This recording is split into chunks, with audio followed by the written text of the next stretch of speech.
안녕하세요. 김필립입니다.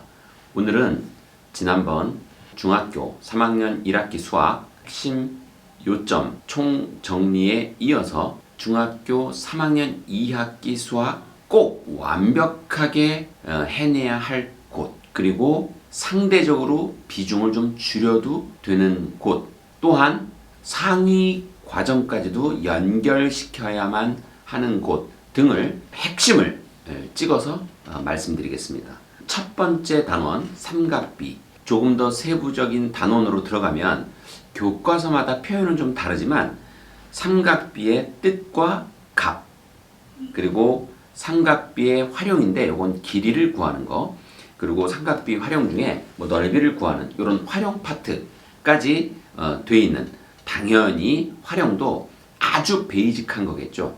그러니까 삼각비 중에 특수각, 예를 들면 0도, 30도, 45도, 60도, 90도 정도를 다루는, 더 깊이 들어가자면 각이 달라지고, 그러니까 특수각이 아니라 일반각으로, 그리고 이것을 함수까지 펼쳐서 다루는 그런 것들은 고등과정에서 본격적으로 다루게 되겠죠.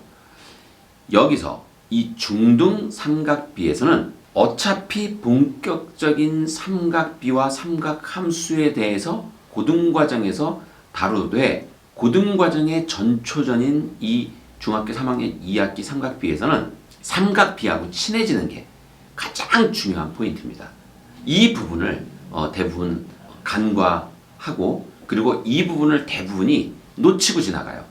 빨리 삼각함수를 잘 가르쳐야 되겠다는 욕심 때문에, 그리고 좀 더 능숙하게, 그리고 아주 자연스럽게 잘 해내야 된다는, 따라서 문제를 많이 풀어야 되고, 그리고 달달달 외워야 된다는 강박적인 생각 때문에 결국 삼각함수가 싫어지게 만드는 그러한 굉장히 큰 잘못을 저지르고, 또 그러한 모습들이 주위에 비일비재하게 보입니다. 너 중학교 수학 왜 싫어졌니? 삼각비 때문에요. 이런 대답 많이 나와요. 물론 교육과정 개정 전에 이 삼각비를 다루기 전에 피타고라스부터 연결이 되는데, 어떤 아이들은 피타고라스에서 증명이 너무 힘들어서 저는 수학이 싫어졌어요 라고 얘기하는 아이들도 있었어요. 다만 지금 개정된 교과 과정으로는 피타고라스가 2학년 때 내려가 있고, 그리고 특히 제가 지난번 중학교 2학년 2학기에서 언급드렸던 바와 같이 피타고라스는 가능한 한 문자로 접근하고, 또 문자로 활용 문제를 내는 게 굉장히 좋은데, 안타깝게도 2학년 2학기에 피타고라스가 내려가는 바람에 문자로 피타고라스를 다루게 되는 그러한 융복합형 접근은 좀 힘들어졌죠. 피타고라스와 삼각비 두 사이가 멀리 떨어진 관계로 그러한 긍정적인 영향이나 효과는 좀 줄어들어서 그게 많이 아쉽습니다.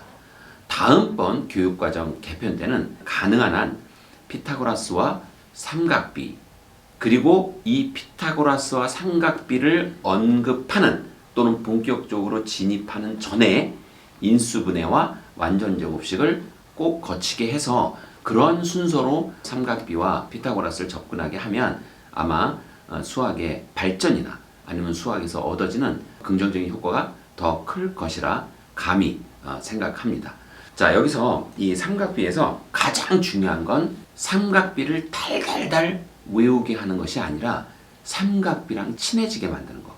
그런 면에서 제가 아주 삼각비만 콕 찍어서 따로 영상을 올려드린 게 있습니다. 그것을 찾아서 아마 그 부분을 잘 보시면 의외로 삼각비는 아예 외울 필요가 없는 특수각 값을 표로 그리면 15개 정도 되는데, 그것을 0.1초도 안 걸려서 외울 필요 없이 머릿속에 넣는 그러한 방법을 제가 언급해 놨으니, 그 부분을 아마 보시고 삼각비를 공부하면 굉장히 도움이 많이 될 것입니다. 자, 두 번째 단원 원입니다. 원의 성질. 그래서 여기서도 세부적인 단원으로는 원의 현과 접선, 그러니까 원에서 현 그리고 접선이 무엇을 의미하는지, 그리고 그것들은 어떻게 작동가 되고, 그리고 그것들은 어떤 응용이 그것들로부터 파생되는지에 대해서 배우는 단원이죠. 그래서 첫 번째 원의 현과 접선, 현 그리고 접선에 대한 정확한 정의, 그리고 작도 이런 걸 알아야 되겠죠. 그리고 두 번째는 원주각, 그리고 세 번째는 원주각의 활용인데 보통 교과서에서는 이게 한꺼번에 그냥 원주각으로 표현이 되죠. 제가 여기서 세부적으로 좀 말씀드리고 싶은 건 우선 고등학교 수학 과정 굉장히 다양하고 그리고 굉장히 수준이 올라가는 그러한 고등 수학에서 중학교 3학년 수학이 어떤 베이스를 제공하는지, 그리고 어떻게 연계가 되고 그리고 어느 정도 중요도가 달라지는지에 대해서 오늘 잠깐, 이것도 아주 중요한 포인트니까 언급 드리고 가겠습니다. 중학교 3학년 2학기 크게 나누면 세 단원이에요. 큰 단원으로. 첫 번째 단원은 삼각비, 그리고 두 번째 단원은 원, 그리고 세 번째 단원은 통계인데 이 세 개의 단원 중에 비중이 큰 순서로 제가 순위를 말씀드리면 가장 중요한 건 삼각비입니다. 따라서 이 첫 번째 단원 삼각비는 무슨 일이 있어도 꼭 친해져야 되고 절대 여기서 좌절하게 그렇게 가르치면 안 됩니다. 아주 쉽고 재밌게, 그리고 특히 이 삼각비는 마중물 도입 개념 설명이 너무나 중요합니다.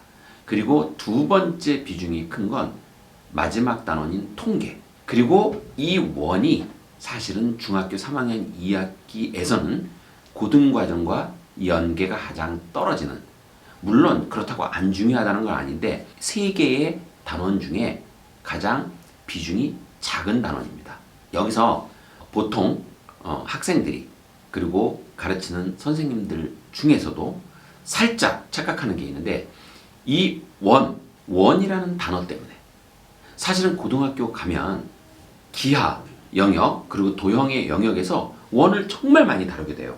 특히 1학년 때 평면기하에서 원의 방정식, 그 원의 방정식에서 굉장히 다양한 원의 활용 문제 그리고 응용 문제들이 나오는데 그 원과 중학교 3학년 2학기에서 다루는 원은 좀 결이 다릅니다. 그것부터 좀 짚고 넘어가야 됩니다. 따라서 그런 어떤 근본적인 핵심을 짚어낼 수 있어야 내가 공부를 할 때 어디에 더 비중을 둬야 되는지 파악할 수 있겠죠. 왜 그럼 고등학교 원과 이 중학교 3학년 2학기 이 원 파트에서 나오는 원이 다른지 제가 말씀드리겠습니다. 중학교 3학년 2학기 때 다루는 원은 방정식으로 원을 접근하지 않습니다. 무슨 말이냐? 대수적으로 표현하지 않아요. 그냥 원이 주어지죠. 그림으로. 그리고 그 안에서 현을 찾고 접선을 찾고 다 이렇게 주어집니다. 그런데 고등학교에 와서 다루는 원은 다 방정식, 그러니까 대수적인 기호로 그리고 수식으로 원이 주어집니다. 이렇게 대수적으로 수식이 주어지는 원과 그냥 딱 그려서 나오는 원은 굉장히 큰 차이가 있습니다. 그리고 특히 방정식으로 주어지는, 그러니까 대수적으로 주어지는 원은 앞으로 미분, 적분, 그리고 그 이외에 다양한 수학의 많은 개념, 그리고 원리에 아주 밀접하게 연결이 됩니다. 따라서 고등학교 때 본격적으로 다루는 수식, 기호로 표현된 원과 그 다음에 이 중학교 3학년 2학기의 원은 굉장히 다르다는 거. 따라서 같은 원이라고 생각하고 똑같이 비중을 높여서 공부할 필요는 없다는 거. 다만 여기서 중요한 포인트는 그렇다고 이 3학년 2학기의 원이 중요하지 않다는 게 아니라고 말씀드렸죠. 3학년 2학기 당연히 고등수학을 앞에 두고 있는 그러니까 예비 고등학교 과정이니 굉장히 중요하죠. 그러나 중요도에서 삼각비가 가장 높고 그리고 통계 그리고 마지막으로 원이라는 거. 그래서 이 원에서 목숨 걸고 심화까지 팔 필요는 없다는 거. 삼각비나 통계는 제가 심화 내지는 응용 필요한 건 할 수 있다고 그렇게 표현하고 싶어요. 아니면 필요한 건 해볼 수 있다고 말씀드리고 싶어요. 그러나 이 원에서는 굳이 심화는 특히 팔 필요 없다는 걸 꼭 강조드리고 싶습니다. 자, 마지막 중학교 3학년 2학기 수학의 통계 파트 너무 중요하죠. 아까 제가 뭐라 그랬죠? 제일 중요한 건 삼각비라고 얘기했는데 사실 그거와 이 통계는 거의 뭐 대등한 그 경중을 사실 가리기 힘든 그러할 정도로 굉장히 중요합니다. 왜냐하면 통계가 실용적인 수학의 분야인데 이게 나중에 사회에 나와서 또는 전공을 할 때 굉장히 다양하게 쓰입니다.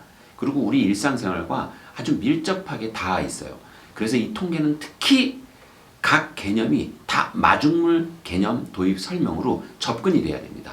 그래야 통계가 쉬워지고 그래야 통계가 재밌어지고 그래야 통계가 머리에 들어옵니다. 이게 따로 놀면 안 돼요. 실용적으로 왜 중요한지 그리고 우리 일상생활에 어떻게 쓰이는지를 마중물 개념 도입 설명으로 아주 잘 안내를 해줘야 됩니다. 그 중에 특히 이 통계 파트에서 가장 중요하게 잘 안내해야 되는 거. 오늘 제 얘기 꼭 명심하세요. 바로 표준 편차입니다. 이 표준 편차는 분산에 루트를 씌운 값인데 그렇다 보면 분산도 중요하겠죠. 근데 사실은 이 분산이라는 자체가 우리한테 무언가를 바로 탁 알려주지는 않습니다. 따라서 그 용어 정리를 다시 한번 해주고 그래서 결국 구해내는 이 표준 편차가 과연 어디에 쓰이고 무슨 의미가 있고 그리고 이것들이 우리 일상생활에 얼마나 깊게 파고들어 우리의 삶에 큰 도움을 주는지 이 부분을 반드시 아이들한테 짚어주고 그리고 아이들한테 잘 깨닫게 해줘야 합니다. 그랬을 때야만이 통계에 대한 두려움 없이 그리고 통계에 대한 머리가 복잡함이 없이 그리고 통계에 나오는 한자로 명명된 되게 다양한 제가 한번 얼마나 다양한지 잠깐 말씀을 드리면 뭐 상관관계 그리고 대표값 뭐 최빈값 중앙값 뭐 굉장히 많죠. 그런 그 다양한 한자로 이루어진 용어들 그런 용어들에 대한 정확한 정의 이런 것들조차도 굉장히 쉽고 재밌게 아이들한테 전달해주고 그 중에 가장 중요한 건 편차, 표준 편차. 편차는 뭐고 표준 편차는 무엇인지 그냥 문제로 바로 풀어서 머릿속에 받아들이게 하지 마시고 풀다 보면 이해돼 이런 말 하지 마시고 먼저 마중물 도입 개념 설명으로 이 표준 편차를 잘 분산을 잘 편차를 잘 설명해주면 사실은 굉장히 쉽고 굉장히 재밌고 특히 흥미진진한 그러한 아주 멋진 단원이 될 것입니다. 이렇게 중등 세 단원을 잘 마치고 특히 고등교육과의 연계성까지 그리고 비중까지 잘 헤아려서 정리한다면 반드시 고등수학은 손아귀에 들어오고 정복 가능하게 될 것입니다. 오늘 제 말씀 도움이 되셨다면 구독과 좋아요 그리고 알림 설정 부탁드립니다.